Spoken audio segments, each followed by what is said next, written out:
Welcome into episode 501 of the Skate Podcast. I'm Brian DeFelice, joined by Bridget Prue and Scott McLaughlin. Bridget and Scott, before we get going today to discuss the Bruins' 3-1 loss to the Carolina Hurricanes, which, by the way, was the most typical Bruins-Hurricanes game you can really think of. Just a very anticlimactic, smothering type of game where, the Bruins obviously didn't have their best effort either, but you tell me, yeah, you get Carolina early season in Boston, and it's 2-0, 3-0 Hurricanes. Yeah, sounds about right. Yeah, I mean that was a test, and I think it was a reminder of some work that the Bruins have to do, because I thought the first period, I thought both teams were pretty sloppy, honestly. Like it was a very disjointed period. But then Carolina just dominated in the second, take a 2-0 lead, spending a lot of time in the Bruins end. And the Bruins, I think, made a decent push in the third. But ultimately end up falling behind 3-0 late and don't score until 10 seconds left. So at least they avoided their first shutout of the year. But yeah, that was a pretty lopsided game. It was a pretty boring game, especially from a Boston perspective. Just pretty flat, and not. Brian, maybe you just want to go right into your opening shift. Yeah, But like bit of a letdown after Saturday. absolutely. Yeah, and listen, there's not many uniforms in the league that could make a Boston Bruins game have a bad uniform matchup, but that Carolina Hurricanes team, my goodness, they look like shit, at least in terms of aesthetically pleasing uniforms. But yeah, Scott. Okay, so that's Brian's opening shift. All right, no. Actually, again, my squirrel brain forgets to do things before my opening shift. We just want to take a minute to thank everybody for your comments and congratulations on episode 500. Your kind words, obviously they mean a lot. You guys mean everything to us in terms of listenership. So again, like I said last episode, you guys are as much a part of this. So give yourselves a pat on the back, because to listen to us three knuckleheads talk hockey 3 times a week is certainly a chore at times, I bet. So we appreciate that. Bridget, Scott, if you guys had any follow-ups or not, we can get at the opening shifts. But I just echo that. Yeah, we had some people come up to us in person at the Garden as well and say congrats on that. So some people that I didn't even know listened to our podcast. So like some of our colleagues are like, we listened, congrats. And I was like, oh, great. This is awesome. Wait, people congratulated you? They just threw popcorn at me. Yeah, they didn't say anything to Scott, I guess, but they said congratulations to me.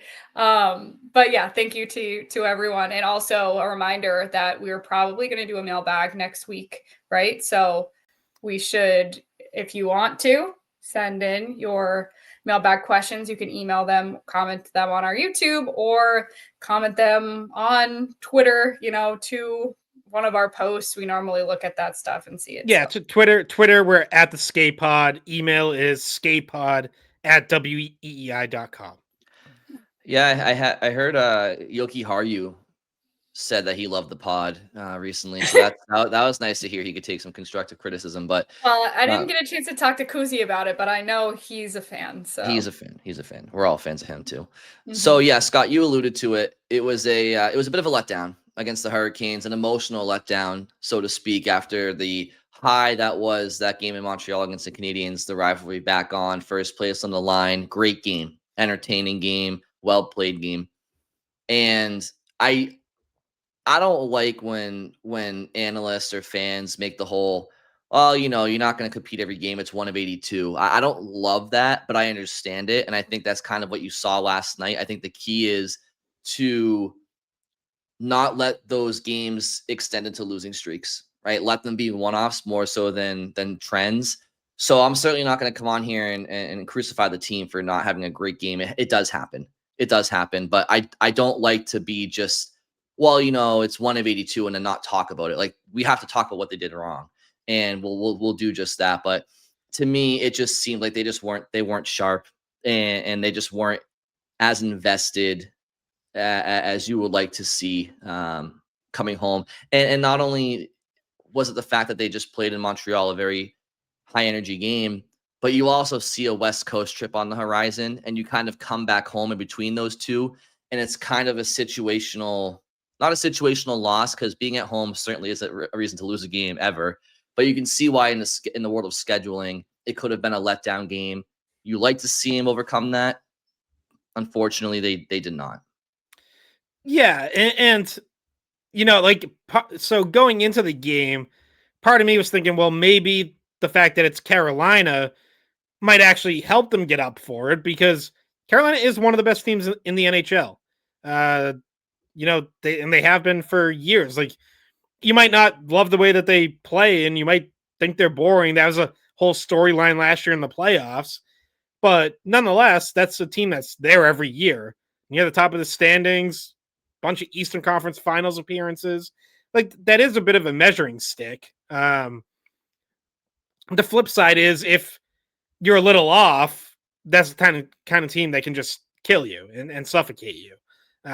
Whereas maybe against a lesser opponent, you might have, maybe you hang around a little longer and it's 0-0 or 1-0 into the third period, and you're more in it than being down 2-0.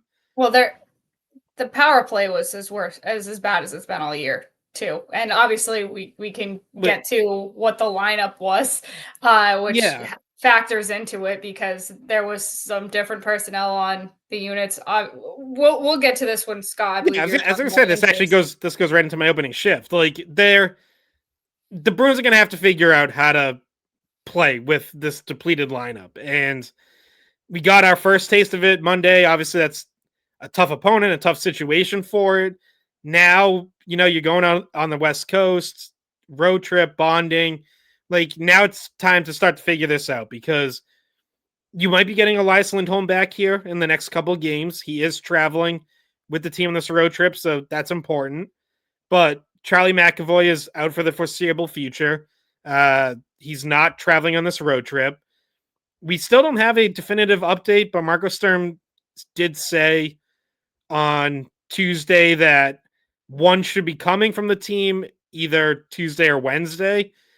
So my guess is that'll be the official statement of, like, what's wrong with him and how long is he expected to miss. Usually that's what those statements are. But you also have Victor Arvidsson out week to week. Casey Middlestad is still out. He, as far as we know, has not started skating yet. So yeah, like, you're down some key players, and your first go at this with different guys getting cycled in different combinations wasn't great. Power play, like Bridget said, looked very disjointed. It was missing 2 regulars. Didn't have McAvoy quarterbacking it. Didn't have Arvidsson on it. Arvidsson himself had been a replacement for Elias Lindholm on that top unit and had done a really good job. And I mean, Middlestat was on the power play too earlier in the year, and he obviously hasn't been. And so, like, the personnel from the beginning of the season power play to the 2 units yesterday was vastly different. Yeah, and you're changing up lines during the game because you're not creating anything offensively. Your second line, I'm going to use quote fingers, but, like, second line is Zacha with Alex Steves and Mate Blumel, 2 guys who started the year in the AHL. D pairs they changed up during the course of the game because Sturm didn't like how that was looking. So by the end of the game, you had Lohrei playing with Zadorov, and Aspero Jokiharju was your third pair. Like, these are just the things that there's the bigger picture of, like, okay, obviously just recover from this emotional letdown, bring a better effort. That'll get you pretty far just doing that. But then there's also working through all these changes and figuring out how to make this work with listen, they don't like to make excuses, but, like, this is a depleted lineup. Like, you're up against it a little bit. So this is gonna be tough, and they're gonna have to find a way to muddle through and just kind of, just fight through this. Yeah, and we'll get more to that, because injuries and the lineup that they have now, they're gonna have to make do for a while, it seems like, especially with the McAvoy stuff. I just have a really bad feeling about that. Seeing as we haven't gotten anything definitive yet. Normally we would have by now.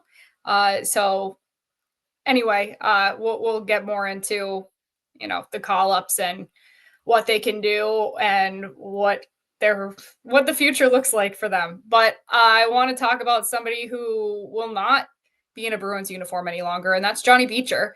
The Bruins waived him, and he did not clear waivers today. He got picked up by the Calgary Flames, which would have been the first team that was eligible to claim him. They have the worst points percentage in the league. They're last place in the NHL right now, and that's how the waiver order works. If you're the last place team, you get the first bid. So I don't know. Maybe other teams put bids in on him too, but he didn't make it past Calgary.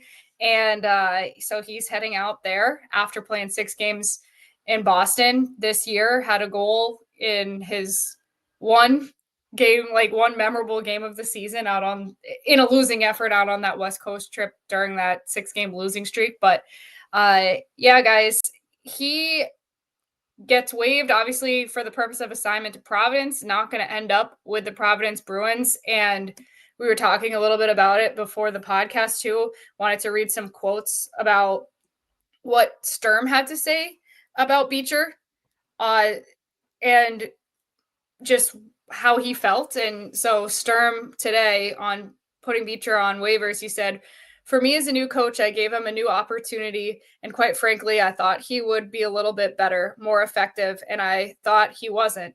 At some point, we have to make a decision on how to move forward." And he also said, of what he thought hindered Beecher, he said, "Consistency and effort. I know it's not easy being in and out of the lineup, but I have guys just waiting for this moment. End of the day, it's always up to the player." So, critical comments of Beecher and his in and out, up and down season. And I know I speak for the rest of this podcast when I say it's not surprising that Beecher got waived this season. It's something we had foreseen since the off season. We didn't even know if he would be extended a new contract, but then certainly once he made the team in the preseason, we thought he's probably the first guy waived, and he was. Well, it's a bit surprising to me in the sense that they actually did it, right? It's one thing for us and fans to speculate and say what we would do or should have done. It's another for the Bruins to actually do it. So I'll give them credit for actually making a hard decision on one of their own former first-round draft picks, because there are some optics there that they are willing to accept. And yeah, but Bridget, to your point, we sat here over the summer, and the three of us, before he re-signed, we said he's not worth re-signing. Well, the Bruins went against our opinion, and they re-signed him. Now, granted, it wasn't for a lot of money. The deal was fine. It's not a big deal. But in terms of we didn't think he was worth re-signing.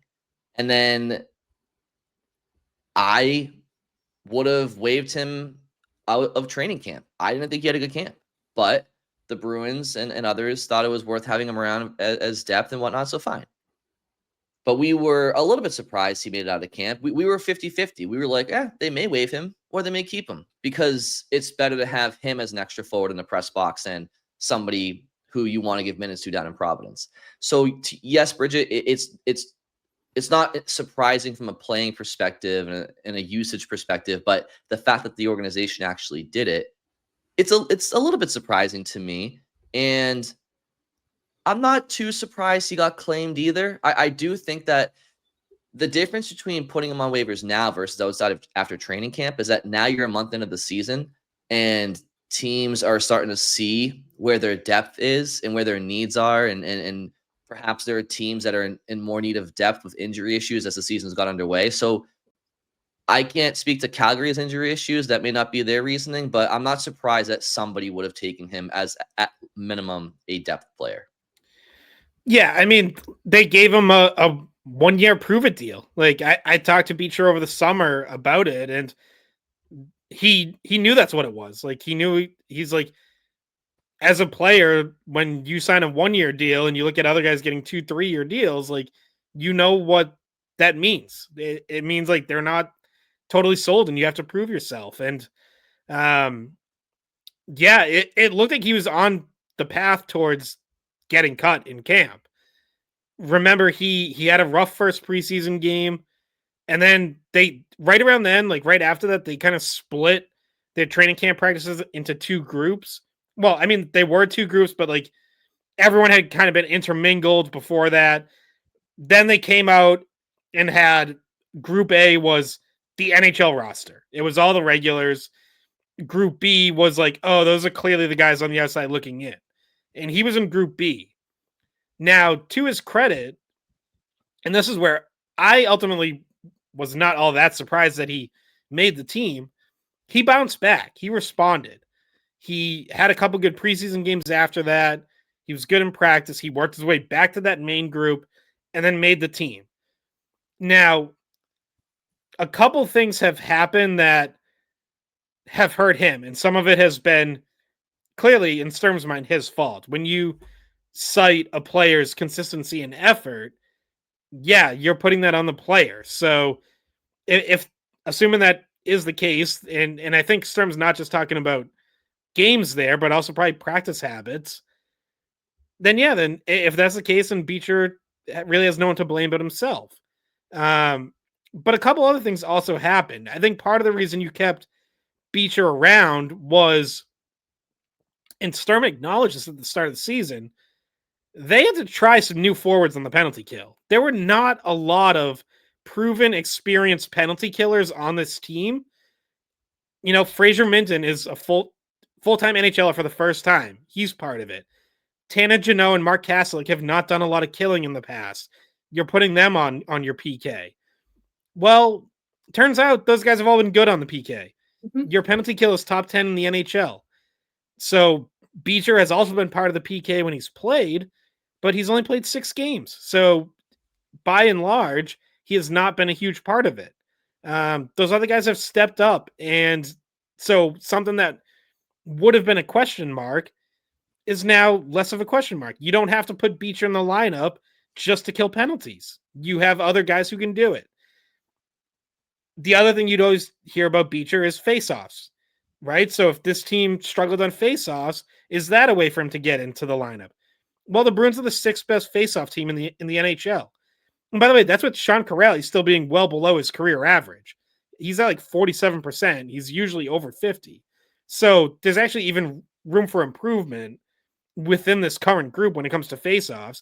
You're about to get Elias Lindholm back. He was the best faceoff guy in the league before he got hurt. So these things that, had they not worked out, might have gotten Beecher more opportunity, have actually worked out. And it turns out they don't need him for it. So that didn't help. So in addition to what he may or may not have been doing in terms of his work ethic and his practices, other guys have also just stepped up and taken the roles that he might have filled. Yeah, and can I bring up 2 other things? We're talking about the timing of it, and you're talking about his penalty killing, and I think also it's worth mentioning the fact that Alex Steeves has done pretty well since he came up and also looked good on the penalty kill yesterday. Like I think he is a guy who can fill the penalty killing role. He doesn't take faceoffs really, but when you call up the guy from Providence, and if you're Sturm, you're watching his work ethic and you're watching him go to work and do some of the things that you might have wanted Beecher to do. And you're thinking to yourself, all right, well, maybe this should have been the guy that we started with on the roster. Maybe that's who we should have had make the team as the extra forward out of camp. And maybe we don't need Beecher here. Try to get him through waivers, get him to Providence. But I think that it's not a coincidence that Steeves comes up.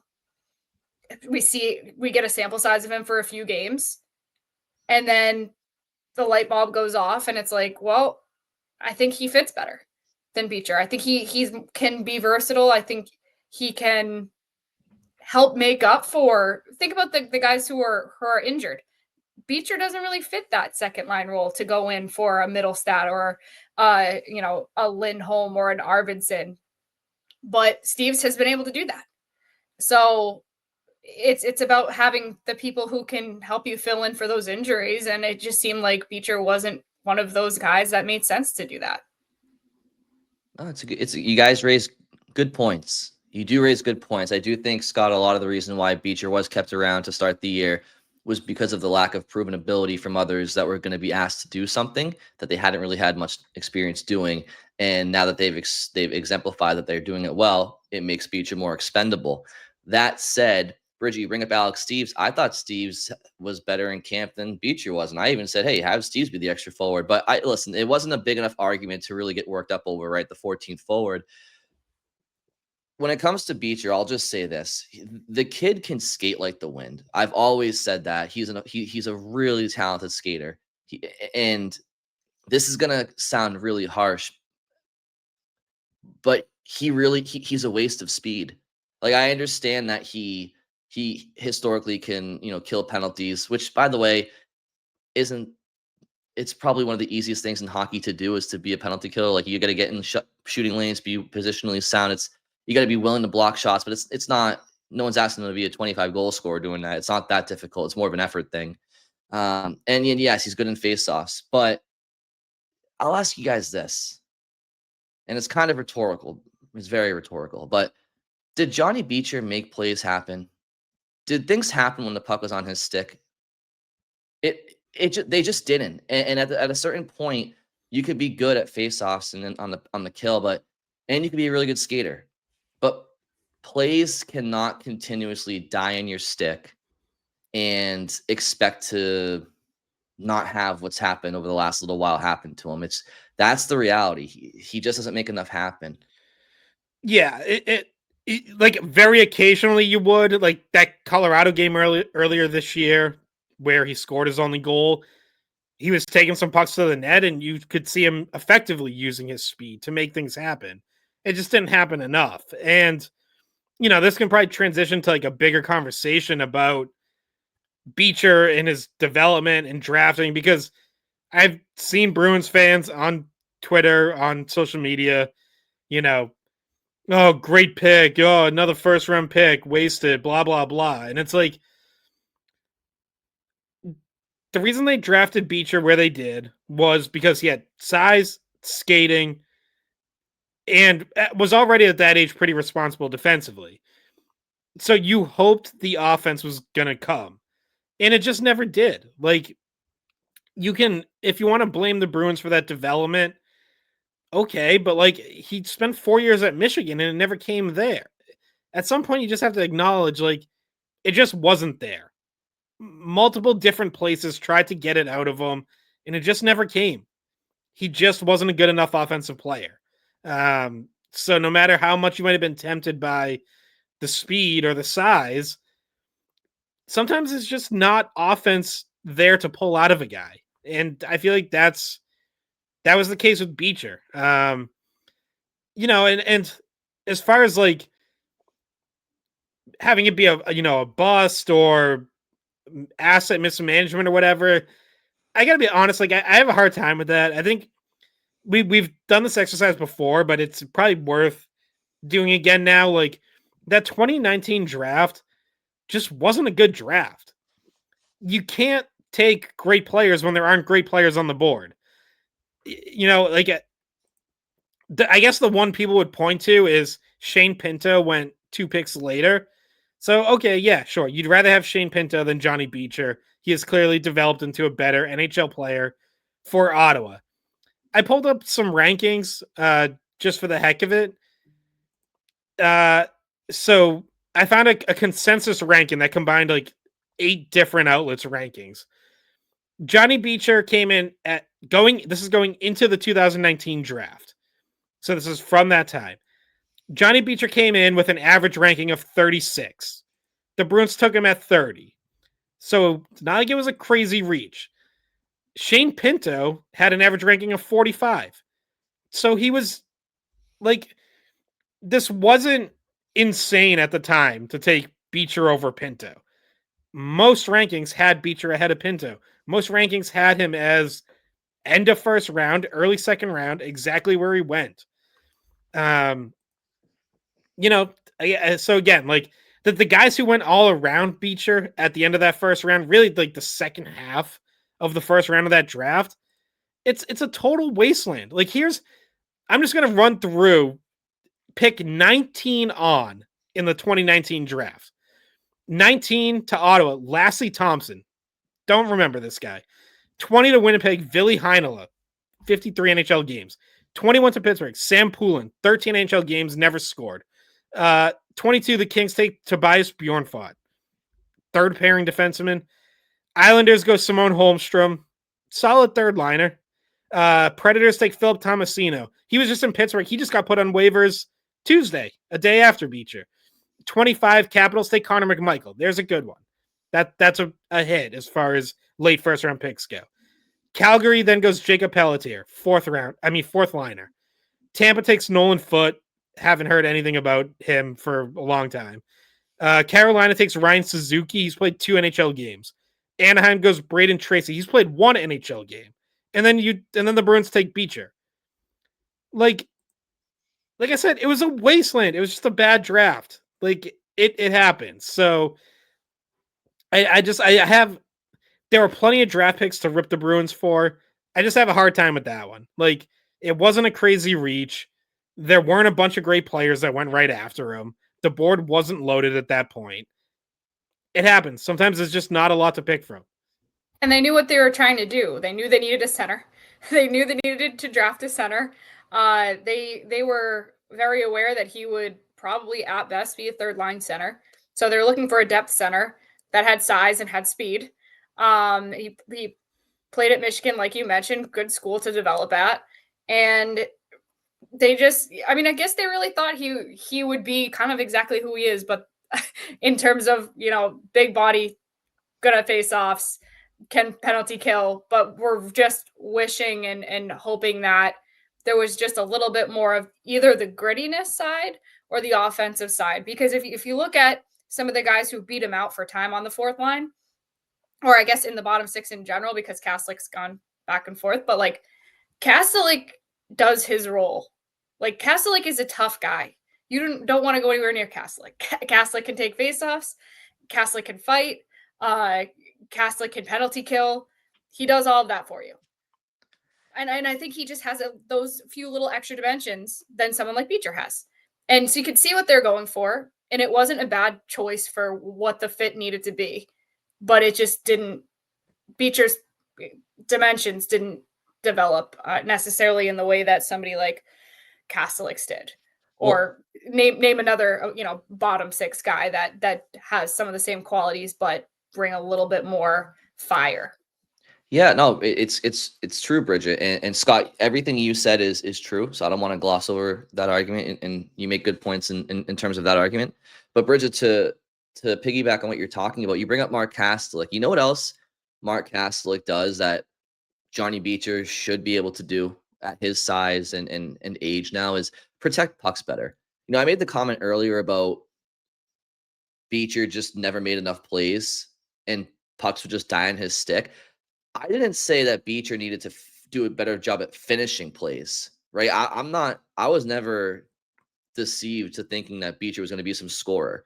I'm talking about in all 3 zones, but in particular, the neutral zone and the offensive zone, just he never had the ability to protect pucks consistently, use his frame, extend zone time, have effective give and goes. He wasn't a very strategic player in the offensive zone and the neutral zone. But and to me, it's like you can benefit your team by just having an extended offensive zone shift. And I just feel like he had too many shifts where he was just one and done, in and out, in and out. And so maybe like I don't know why Johnny Beecher couldn't have been a blend between a Mark Kastelik and like a Michael Eyssimont, right? Or Where you have Kuraly. Yeah, well, I also want to talk. Thanks for bringing him up, Richard, because I wanted to ask you guys about Kuraly in a second about how you think he's done this year. But I just like I said, I look at Beecher and I say, could he have been a mix of a Mark Kastelik and a Michael Eyssimont, where he has good skating like Eyssimont. He's got a big frame like Kastelik, can take draws like Kastelik, can penalty kill like Kastelik. But can he have strong body positioning like Kastelik? Can he win stick battles like Kastelik? Can he be crafty around the net, behind the net like Michael Eyssimont? Like though, it just so I never looked at Johnny Beecher expecting the world from him. I don't think what they needed him to do was that crazy to ask, and ultimately, it's why the Bruins decided to move on from him. Yeah, and ultimately it's why they made the moves they did in the offseason to add those bottom 6 guys instead of going with the guys that they already had. right? Like we're talking about some of the young guys. Oh, give the young guys the spot. Well, they thought Sean Kuraly could do it better than Beecher, or they thought, Asamont could be a better fit down there than Beecher. And those guys being plugged in, and I guess you can include Jeannot too, because he's another bottom six guy that doesn't play exactly the same kind of role, but those are the guys that if he had just done some of those things like you mentioned, there wouldn't have really been as much of a need to bring in all of the bottom six help that they did. Yeah, and I think so. Like the 1v1 comparison for if you just want to say, all right, there was one roster spot here, and Beecher had to beat this guy out, it would be Jeffrey VL. Like those were the two extra forwards who now would get cycled in occasionally. VL started getting put in the lineup more, and now with injuries, you're right. Like Marco Sturm has to be allowed in his conversations with Sweeney to have some say on who I want to go in. So whether that's who are we calling up, what role are they going to play, and it seems clear that like Sturm just didn't see a role for Beecher, even with the injuries. And I think he does still see a role for VL on a rotational basis, probably not as an everyday player. So like, again, like I've seen some people make that case of, well, I'd rather have Beecher around than VL. He does more different things. And it's like, maybe like they're different players. Obviously they do different things. But if Sturm's telling Don Sweeney, I like VL because he fits my identity, and I think there's going to be more games that I can use VL in the lineup than Beecher, like the general manager has to give a first-year head coach some latitude to ice the kind of roster that he wants. And if Beecher didn't fit that, then Don Sweeney can't be stubborn enough to be like, well, Beecher's a first-round pick, so I really want you to put him in. And it's like, okay, so now Sturm's putting in a guy that he doesn't really want to play. And what is he going to do? Like give him 5 minutes? Like if Sturm doesn't want to use him and doesn't see a role, then you can't force it. Like then it was just time to move on. Especially a skater like Beecher, you probably need reps throughout the course of a game to just have your legs going, right? It's tough to be a burner, but be playing very, very limited minutes. Now, the rest of his skill set warrants his lack of playing time. But you look at a guy like Jeffrey VL, and he doesn't need a lot of shifts to get to his game, to know what his game is. It's get to the top of the crease, that whistles, punch someone in the face. Well, and you say that tongue in cheek, but I also will say, like, I think VL's been fine, like in his role. As an extra, like he's been fine. Like he hasn't been. I think he's been fine. Like he's been what you thought he would be. But like, he does have to play within the boards, and he has to play within the whistles. And like, I wouldn't say he's been a liability.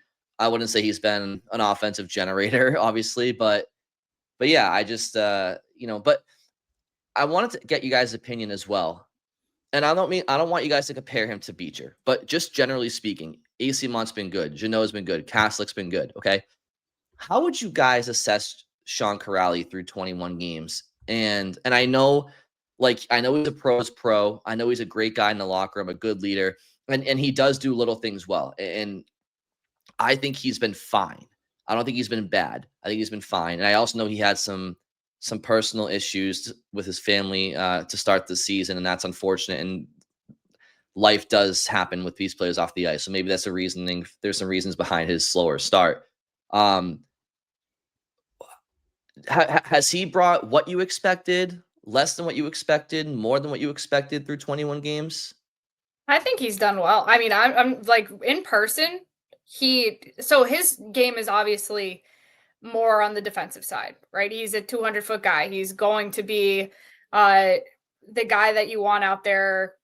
He's another penalty killer. Like he's going to track pucks down and block shots, and he'll take some faceoffs too. But I think he's doing exactly what they wanted him to do, to like give you a very simple answer. And I thought he had a good game against Carolina. I don't know. Scott might have a completely different opinion than me, but I think he's quietly, like unnoticeable, because he's doing the things that he's supposed to, right?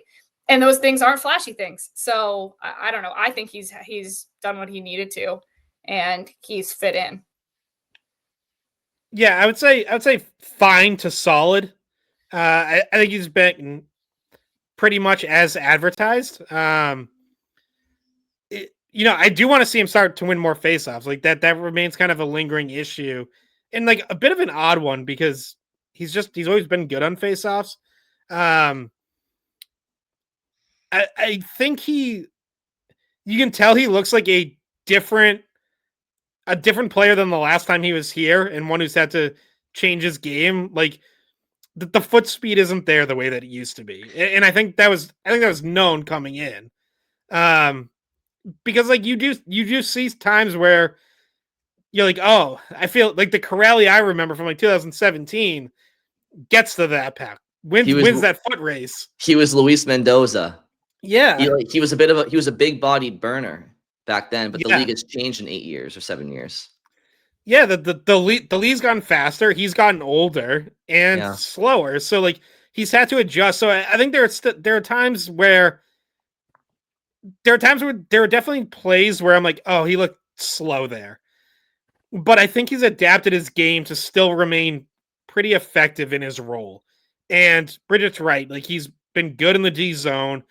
I think he's been great on the penalty kill. Like, listen, he leads all your forwards in shorthanded ice time. And your PK's top 10 in the league. Like, we can't gloss over that.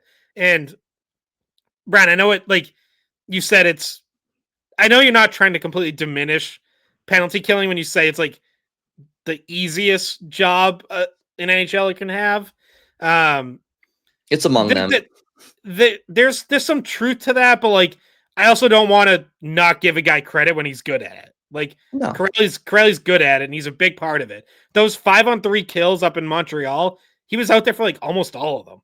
Like he was the forward on the ice. So that stuff matters. And I think your fourth line has held its own 5-on-5 with him centering it.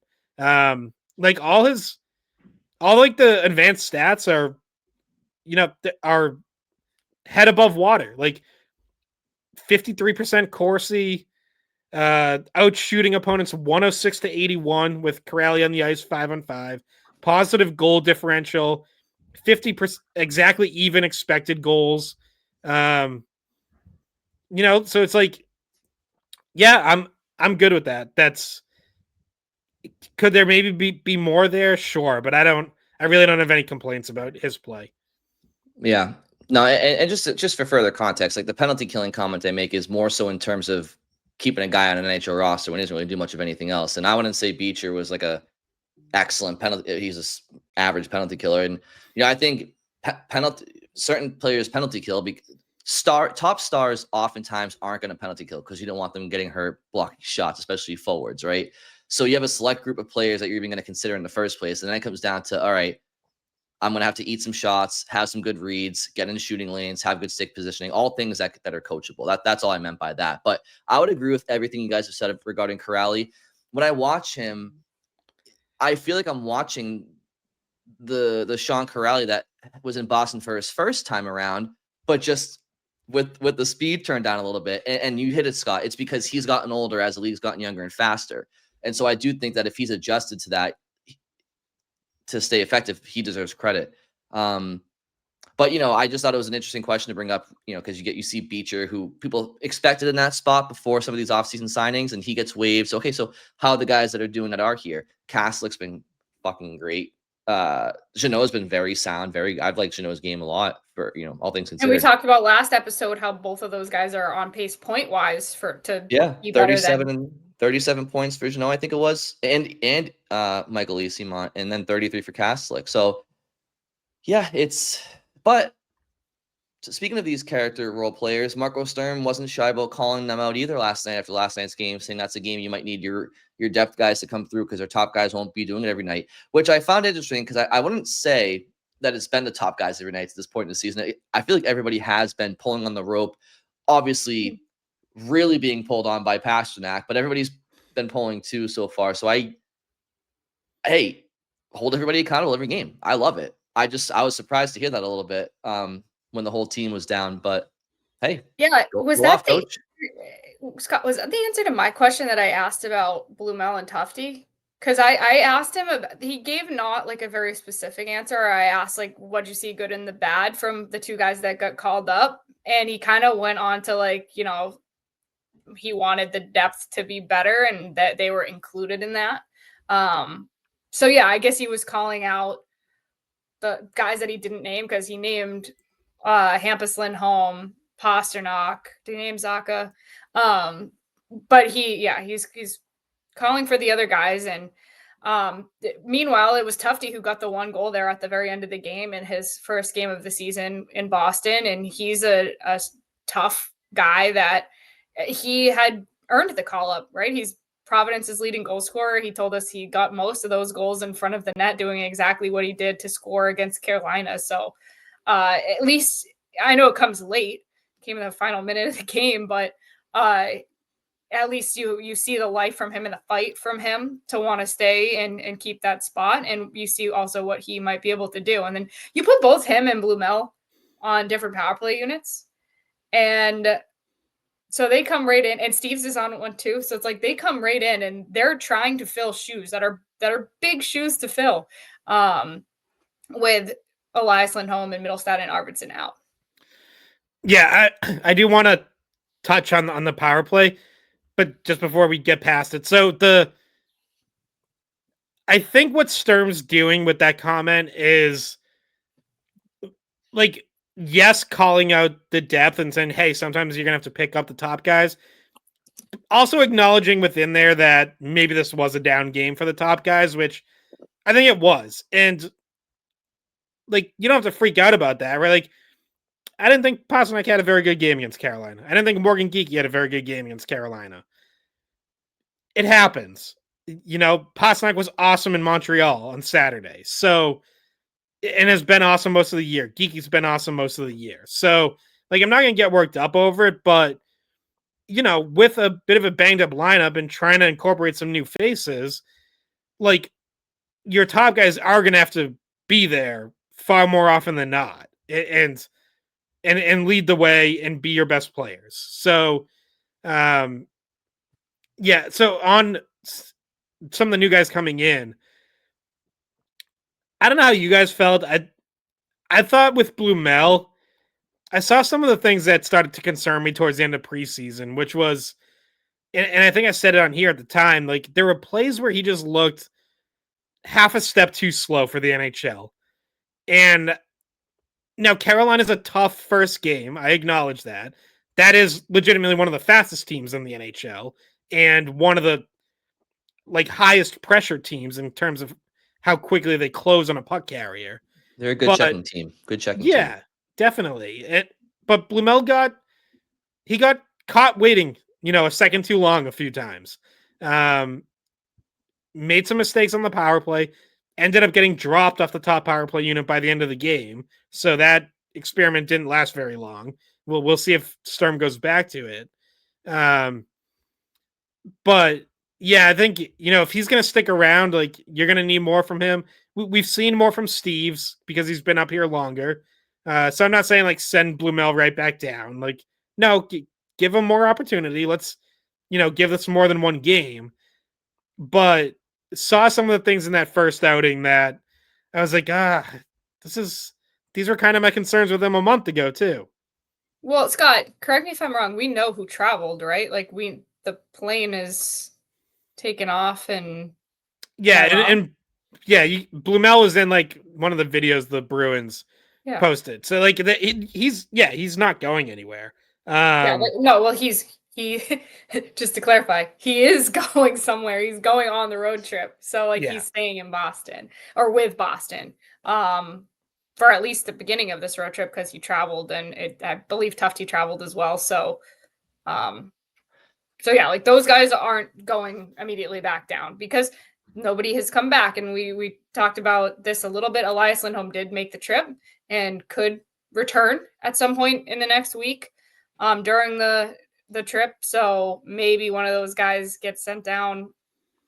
Well, when he comes and back also worth noting, like they don't have to make a roster move there because No. Lindholm's not on IR. So, the only roster move that we're still waiting on is a defenseman being called up because presumably they did bring or are bringing a seventh defenseman on the trip. It would be kind of crazy to go on a 4-game road trip with only 6 defensemen.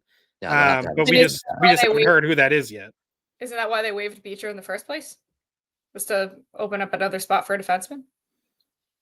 I mean, part of it. I think they're kind of separate decision, but like from the most technical perspective, yes, they needed to free up a roster spot. Well, so one comment on Blumel, and I want to talk about the D real quick, but I would say you're right, Scott. He needs to do more.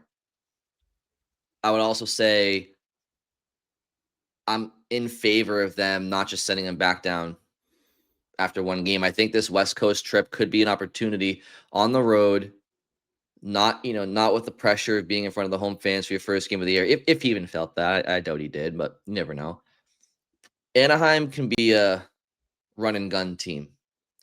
San Jose, they're not a defensive juggernaut. The Kings, they're good defensively. And the Islanders are the 4th team. So I see some games coming up here where there should be opportunity to create offense. If after this road trip, Blumel still doesn't do much of anything, all right, well, now you've had a 5-game sample size and didn't do much. So I think this is a big trip for him. He has an opportunity here, in my opinion, but I wouldn't. So we'll see how that goes. On the blue line, I'm going to go under the assumption that McAvoy is out a little bit here. I don't know any information, and none of us know any more than any of you listening do, at least of our recording time right now, which is 4 o'clock on Tuesday. If it's a longer-term injury, does that impact who you think the Bruins should call up for defense? Because if it's more of a 1-game, 2-game thing, okay, maybe you bring up a Billy Sweezy or someone, whatever, whomever, right? A little bit of a stopgap, extra body. If it's a longer-term thing, now you're talking about, all right, we might need to get somebody who can potentially play a similar style as what we have lost. And that, to me, opens up a case for Frederic Brunet or somebody who has a little bit more to offer in terms of I'm not sure if Brunet can do it, but you understand the dynamic I'm weighing here, right? Do you want to go for somebody that can? So where do you guys land on that? Obviously, we don't know the information regarding McAvoy, but I imagine, to Bridget's point, somebody charted that plane with them from Providence from the back end, and I don't think we know who it is because there's no way they went to California with 6D. To your point, Scott. Yeah, I'll be interested because so the D lineup that you went with Monday, start of the game. Well, the one pairing that stayed together all game was Lindholm Peak, which has been pretty consistent all year when Lindholm's played. They started with Zadorov Jokiharju, which has been a pairing in the past, and then Aspero Lohrei, with Lohrei flipping over to his offside, I think for the first time, as far as I can remember, like in terms of taking regular shifts there all game long. Then it got switched to Zadorov Lohrei and Aspero Jokiharju. So I do think Sturm probably wants to give those 6 a chance to show that they deserve to stay in. Lohrei has mostly played well since he's come back in. Aspero has mostly done his job. Listen, Jokiharju was a scratch Saturday in Montreal, and I thought struggled Monday against Carolina. Not alone in that. The whole team struggled pretty much, but he has to stop with the blind passes up the boards. They go for turnovers or the unforced icings. There are just too many plays where he gets the puck on his stick behind his own goal line, and it feels like it's like he doesn't think about what to do with it until it's on his stick. And then he's like looking around and panics. And that's the kind of stuff that was like hurting sort of the whole decor earlier in the season. You saw like a bunch of guys making mistakes like that because the team wasn't connected. Other guys have cleaned it up. I feel like Jokiharju still hasn't. So that has to change. So yeah, if they end up in a situation where, say, Sturm becomes comfortable just scratching Yoki Haru, yeah, maybe you do give a Brune a real run here, and bring him up and put him in. So, otherwise, if it's going to be someone who's in and out and maybe they're more the 7th D, then yeah, a Mike Callahan or a Billy Sweezy probably makes more sense. So, and then you also have different skill sets in there. So it's like, what is Sturm looking for? Is he just looking for does he just want a steady, take care of his own zone guy? Or with McAvoy out, do you want someone who can get up in the play a little and make something happen? Like, those are, Sturm, Sweeney, like that whole group, they're going to have to decide like what they're looking for, because you do have some different skill sets to choose from.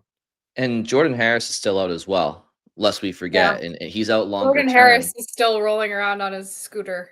But he, his skill set, right? He would undoubtedly be, that next guy if he wasn't already in the lineup. And by the way, just a quick note, Henry Yoki Haru has a doppelganger. I don't know if you guys are familiar with who Dustin Poirier is. He's a UFC fighter. If you're not, just Google him and take a look. They look very similar. But yeah, in addition to the blind passes up the board, Scott, the blind rims up the board, which is just a straight up dart of a pass to the opposition's defenseman. It's so or forechecking winger.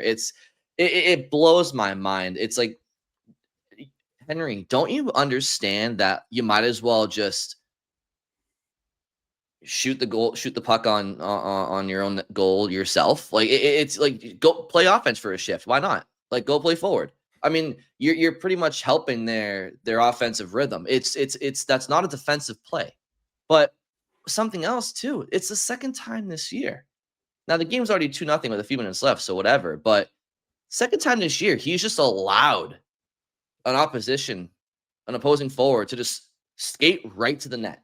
You remember he allowed William Karlsson to do so in Vegas, and then last night he allowed Taylor Hall. He's defending a 2-on-1, and he over defends the passing option so much.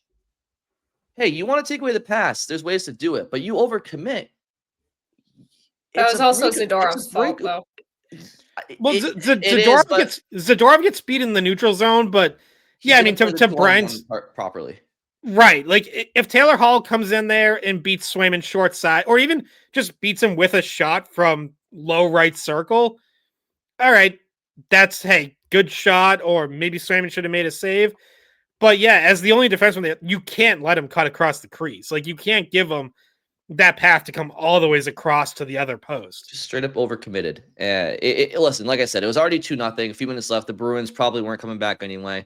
But it's just not good enough. It's not good enough from him.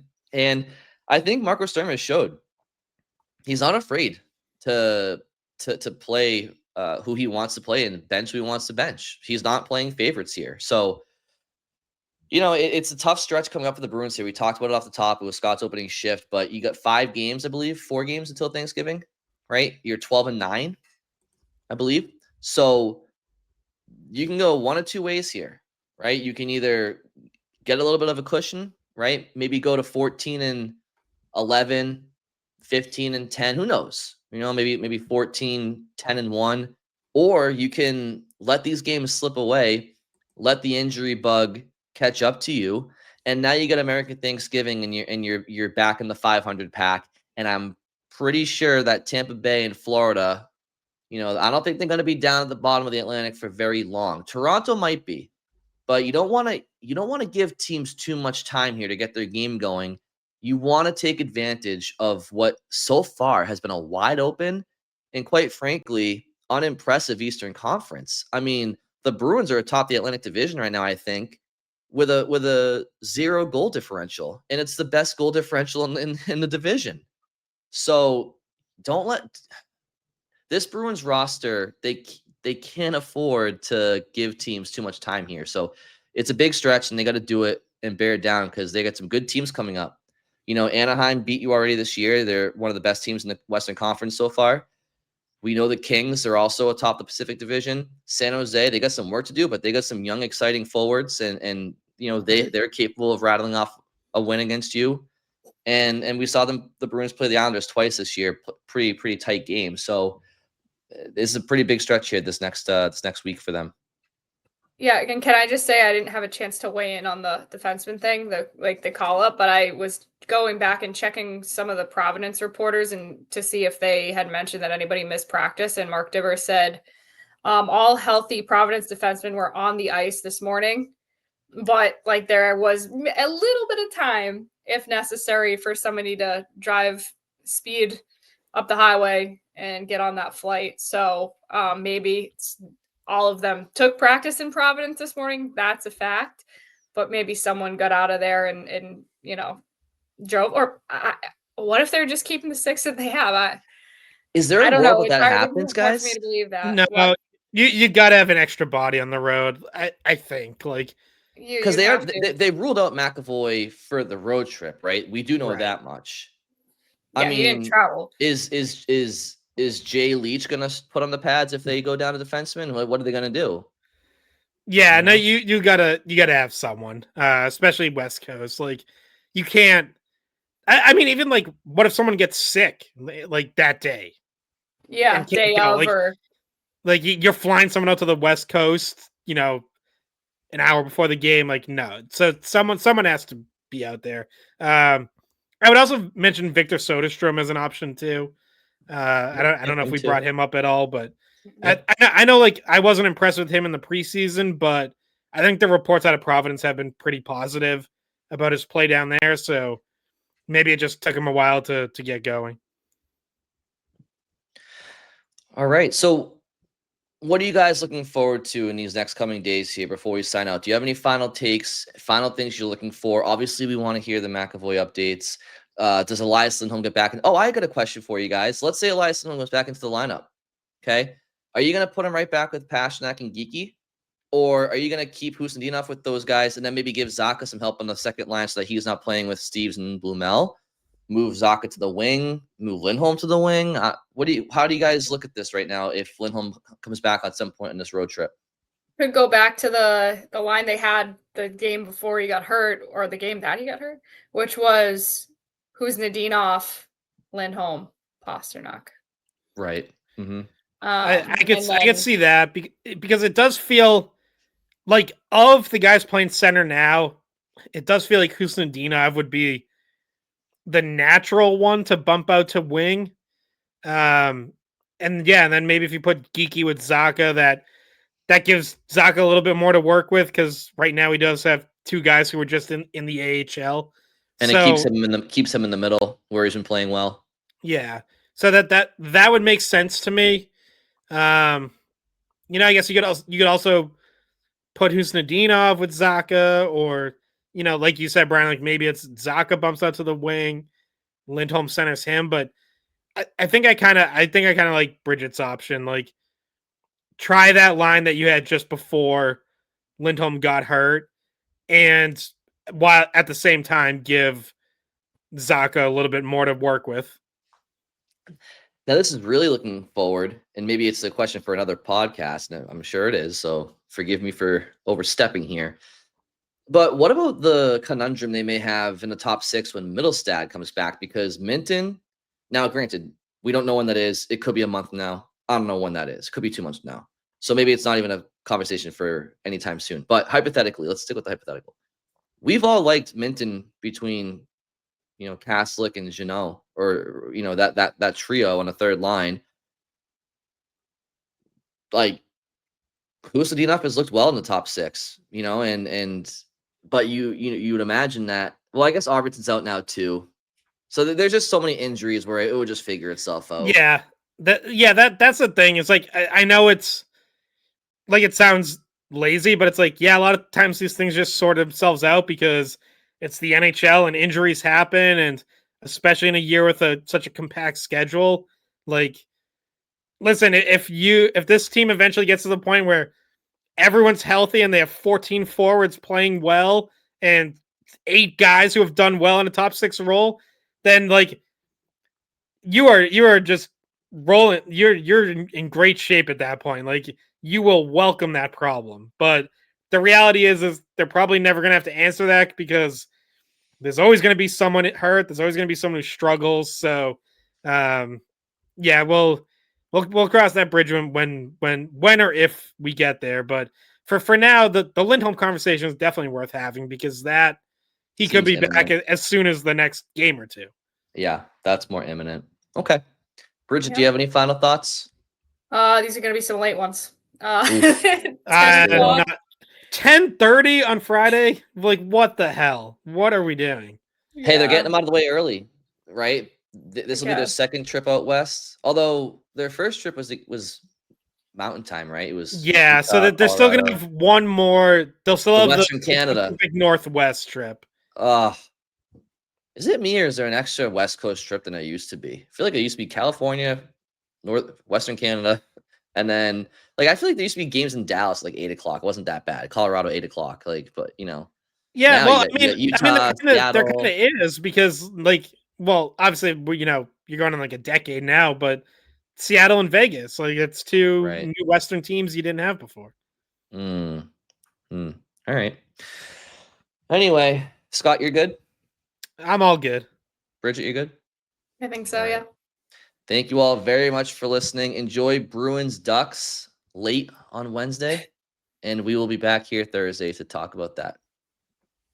Hey guys, thanks for watching the Skate Podcast. If you want to see more of our videos, visit our playlist.